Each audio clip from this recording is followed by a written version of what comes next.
there's not much to do when all I can. Assalamualaikum warahmatullahi wabarakatuh. Apa kabarnya teman-teman semua? Semoga selalu sehat dan selalu semangat. Ketemu lagi sama aku, ibu rumah tangga dengan 6 orang anak yang hobinya bersih-bersih rumah. Di video kali ini aku akan share kegiatan aku sebagai ibu rumah tangga selama 24 jam. Apa saja yang aku lakukan dari mulai bangun tidur sampai tertidur kembali. Yang dikira ibu rumah tangga hanya berdiam diri di rumah itu memang salah besar. Ibu rumah tangga dari mulai bangun tidur sampai tidur kembali itu kerjaannya tidak ada henti-hentinya. Kalau misalkan kita tidak bisa membagi-bagi waktunya, kapan waktu bekerja, kapan waktu untuk istirahat. Alhamdulillah udah hampir 15 tahun aku menjadi seorang ibu rumah tangga. Sekarang udah punya anak 6. Dan alhamdulillah menjadi ibu rumah tangga adalah anugerah yang luar biasa. Jadi teman-teman yang memilih menjadi ibu rumah tangga, jangan lagi minder, merasa baper karena nyinyiran banyak orang, atau merasa rendah diri ataupun iri melihat teman-teman seusia kita udah pada sukses dengan karirnya. Insya Allah kita sebagai ibu rumah tangga yang akan memberikan banyak perubahan untuk anak-anak kita, untuk suami kita. Dan kita sebagai ibu dan juga seorang istri, kita akan berada di balik kesuksesan suami dan juga anak-anak kita. Karena percayalah bunda-bunda, seorang ibu rumah tangga adalah ruh di rumahnya. Jadi rumah itu akan terasa lebih hidup, lebih hangat lagi kalau misalkan ada seorang ibu. Tapi jikalau di rumah sudah tidak ada yang namanya seorang istri atau seorang ibu, maka rumah itu seperti kuburan, bakalan sepi. Nah, kalau yang rumahnya ada seorang ibu, dari mulai pagi-pagi itu udah rame di dapur ya teman-teman. Suara piring dibereskin ke dalam rak, suara masakan, pokoknya dapur ngebul, makanan pun ada. Nah, aktivitas aku sebagai ibu rumah tangga itu terbagi menjadi 3 bagian. Jadi rutinitas pagi, rutinitas siang, dan rutinitas malam. Ini untuk rutinitas pagi udah masak, cuci baju, ngurus anak. Setelah anak-anak berangkat baru ngurus rumah. Walaupun kita seorang ibu itu nggak punya jadwal yang tersurat, tapi kita juga punya aktivitas atau rutinitas yang tersirat ya teman-teman. Jadi gak usah ada jadwal yang tertulis gitu. Pokoknya semuanya udah tahu nih, hari ini tuh mau ngapain, jam segini itu ngapain. Jadi seperti itu. Kalau misalkan kita sudah melakukan rutinitas itu bertahun-tahun, kita atau badan kita pun akan dengan refleks melakukannya. Nah, ini karena pagi-pagi ini tuh turun hujan ya teman-teman. Jadi anak aku diantarnya pakai mobil. Kemudian ini kesempatan, kalau misalkan gak ada mobil, jadi kesempatan cepet-cepet aku sapu, kemudian aku pel. Walaupun dalam rumahnya itu belum aku sapu. Jadi ini didahulukan. Tips pertama agar kita menjadi ibu rumah tangga yang sukses selama 24 jam atau bisa memanfaatkan waktu selama 24 jam menjadi ibu rumah tangga. Yang pertama tentu saja kita harus bangun lebih pagi. Jadi ketika menjadi seorang istri, apalagi sudah menjadi seorang ibu, jangan sekali-kali bangunnya kesiangan. Kalau misalkan kita bangun kesiangan, seisi rumah pun pasti bakalan bangunnya itu kesiangan. Paling minimal ketika sudah menjadi ibu rumah tangga itu bangunnya subuh ya teman-teman, atau jam 5 pagi itu masih keburu untuk beres-beres ataupun untuk bikin sarapan.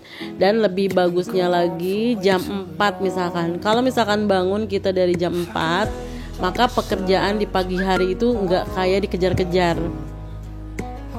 Jadi pagi-pagi kita masih bisa beribadah subuh.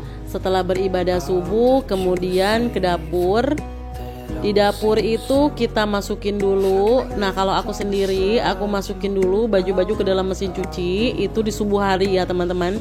Jadi mencuci, karena di mesin cuci kan membutuhkan waktu yang lama. Kalau misalkan enggak sambil memasak atau enggak sambil beberes, mencuci aja misalkan itu hanya buang-buang waktu. Jadi pagi-pagi itu langsung aja nyalain mesin cuci, masukin baju-baju kotor ke dalamnya. Sambil mesin cuci bekerja, kita juga masak. Nah, ini dia ya teman-teman, keadaan rumah walaupun memang setiap hari dibersihkan, tapi rumah itu selalu ada debunya. Kalau misalkan terlihat dari jauh itu tidak kelihatan, tapi kalau dari dekat itu sangat terlihat. Makanya kita pun harus setiap hari menjadwalkan untuk rutinitas bersih-bersih harian. Nah, jadi yang pertama, tips agar menjadi ibu rumah tangga yang sukses, membagi-bagi waktu selama 24 jam. Yang pertama, bangunnya itu harus lebih pagi. Atau kalau misalkan kita bukan hanya sebagai ibu rumah tangga tapi juga wanita karir atau bekerja di luar, kita harus benar-benar mencatat jadwal kita ya teman-teman. Tapi ibu rumah tangga juga harus punya sih jadwal. Apalagi yang masih baru-baru ibu rumah tangganya, ditulis aja misalkan di buku biar tidak lupa. Kita bangun jam 5 atau jam 4 misalkan, kemudian ibadah subuh. Dari jam 5 kita ke dapur untuk mencuci baju sambil juga masak, membuat sarapan. Jadi jam 6:30 itu sarapan udah selesai ya teman-teman. Pas anak-anak mau sarapan 6:30, jam 7 mereka udah pada berangkat sekolah. Jadi nggak kebayang kalau misalkan bangunnya itu kesiangan, berarti tidak bisa membuat sarapan. Karena sarapan ini sangat penting ya, soalnya sarapan itu nutrisi yang dikasih di pagi hari. Dan itu tuh merupakan tenaga yang awal-awal gitu ya.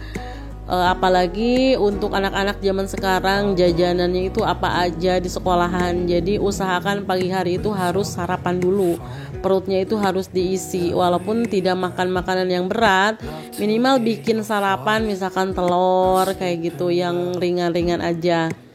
Nah, setelah pagi-pagi membuat sarapan, anak-anak berangkat sekolah, aku biasanya langsung jadwal untuk beres-beres rumah harian. Beres-beres rumah harian itu kayak membersihkan kamar, membersihkan, pokoknya ya nyapu-nyapu dari depan sampai belakang, itu merupakan harian. Jadi rumah aku setiap hari disapu, setiap hari juga dipel ya teman-teman.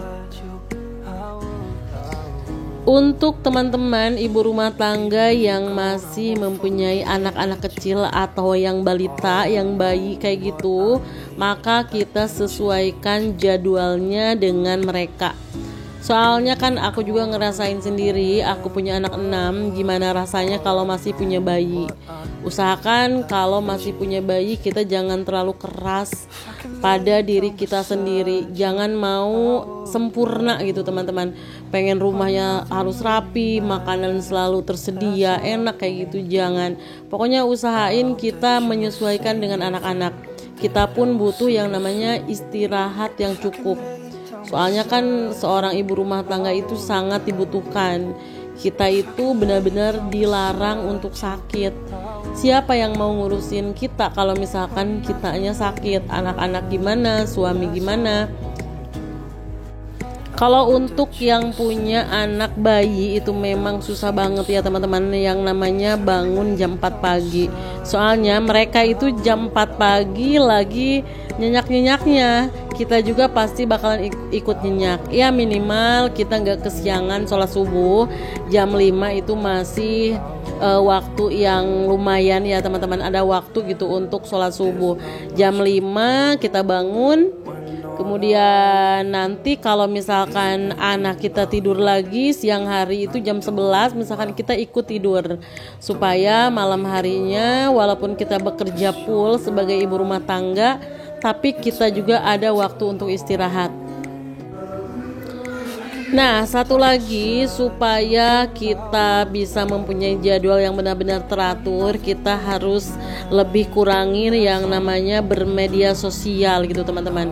Kita kan kalau misalkan udah memegang HP, kita bakalan lupa waktu tidur. Anak-anak udah tidur nih, kita sibuk main HP sampai lupa, tahu-tahu udah jam 12 malam. Padahal tidur di atas jam 11 malam itu sangat tidak baik untuk kesehatan kita, apalagi kita ibu rumah tangga yang harus benar-benar jadwalnya itu padat walaupun cuma di rumah. Dan seperti yang sudah aku ceritakan di video-video sebelumnya, jadi alangkah lebih baiknya ketika pagi hari kita fokuskan pada tugas-tugas kita. Contohnya membereskan rumah, masak, ngurus anak dulu. Nah, setelah semuanya selesai, kalau misalkan dikerjakan dengan sungguh-sungguh tanpa melihat HP, tanpa sambil main HP, itu jam 9 pagi udah selesai menurut aku. Karena terkadang yang membuat kita lelet untuk melakukan tugas-tugas kita di rumah itu adalah sambil megang HP ya teman-teman. Nah, di rumah aku itu kan ada anak aku 3 lagi. Kalau yang 3 yang paling besar udah pada masuk pondok pesantren, yang 2 tadi udah pada berangkat sekolah, dan ini anak aku yang paling bungsu. Dia biasanya waktu mandinya itu tidak punya waktu yang teratur. Kadang mandinya itu siang atau misalkan pagi-pagi udah mandi. Tergantung moodnya dia ya. Soalnya aku juga nggak bisa memaksa dia untuk selalu mandi di pagi hari. Soalnya kalau dipaksa anak ini biasanya bakal rewel. Nah, aku sendiri menyesuaikan dengan moodnya supaya aku pun bisa bekerja di rumah. Nah, kemudian tips yang selanjutnya, cara mengatur waktu ibu rumah tangga itu adalah dengan membuat rutinitas. Rutinitas itu adalah hal yang dilakukan secara berulang-ulang. Ada rutinitas harian, rutinitas mingguan, dan juga rutinitas bulanan. Kalau rutinitas harian itu ada rutinitas pagi, rutinitas siang, dan juga rutinitas malam. Untuk rutinitas pagi seperti membuat sarapan, beres-beres rumah, nyuci, jemur baju, kayak gitu ya teman-teman. Dan juga ngurus anak-anak sekolah tentunya. Dan untuk rutinitas siang biasanya aku lebih santai, dari mulai ngurusin baju-baju, ngangkat baju kayak gitu, kemudian beres-beresin rumah juga. Kalau di siang hari memang agak sedikit senggang, dan aku pun di sini bisa masak lagi cemilan kayak gitu. Nah, untuk masak biasanya aku itu sehari cuma 1 kali. Biasanya kalau untuk malam hari lebih banyak suami itu bawa dari luar ya teman-teman. Nah, kemudian rutinitas malam yang biasa aku lakukan ini ada di akhir video, yaitu membereskan baju ke lemari itu malam hari. Nah, setelah baju disetrika itu dibersihkannya, dimasuk-masukinnya ke dalam lemari itu di malam hari ya teman-teman. Kemudian beresin dapur, dan selalu cuci piring sebelum kita tidur. Jadi sekali lagi jangan biarkan dapur kita itu kotor. Sebelum kita tidur semuanya harus udah bersih. Kalau dilakukan rutin itu nggak akan membuat waktu kita lama. Dan ini adalah rutinitas sore hari aku, ngajarin anak-anak ngaji di sini. Setelah itu santai sejenak, lanjut ini rutinitas malam. Rutinitas malam, maghrib menjelang malam itu ada lagi pengajian di rumah aku. Nah, kemudian ada lagi rutinitas mingguan. Rutinitas mingguan itu dari mulai belanja sayur-sayuran itu dilakukan seminggu sekali atau 10 hari sekali. Dan untuk rutinitas bulanan kayak belanja sabun kayak gitu, itu dilakukan sebulan sekali. Jadi nggak dilakukan setiap hari supaya waktunya itu lebih banyak. Nah, alhamdulillah ini sudah masuk ke rutinitas malam. Jadi rutinitas malam aku itu kalau misalkan di dapur udah selesai, lanjut membereskan baju-baju. Ini kebetulan baju-bajunya agak sedikit banyak, soalnya beberapa hari hujan. Jadi nyetrikanya itu hampir 4 hari ini nggak nyetrika. Jadi untuk membereskan baju ini lumayan banyak. Nah, walaupun semua pekerjaan itu harus terjadwal dan juga teratur, tapi kita juga harus fleksibel ya teman-teman sebagai ibu rumah tangga. Karena kita sendiri yang mengaturnya dan kita sendiri yang punya aturan. Karena kan teman-teman juga pasti pernah ngalamin yang namanya tiba-tiba ada kegiatan yang tidak terduga. Makanya kita pun harus fleksibel dalam melaksanakan tugas-tugas kita sehari-hari. Selain harus fleksibel, kita juga harus selalu menjaga kewarasan. Kita tidak perlu merasa bersalah karena kita juga memiliki hak untuk tetap bersenang-senang walaupun status kita sebagai ibu rumah tangga. Terima kasih sudah menonton, semoga bermanfaat. Sampai jumpa di video berikutnya. Wassalamualaikum warahmatullahi wabarakatuh.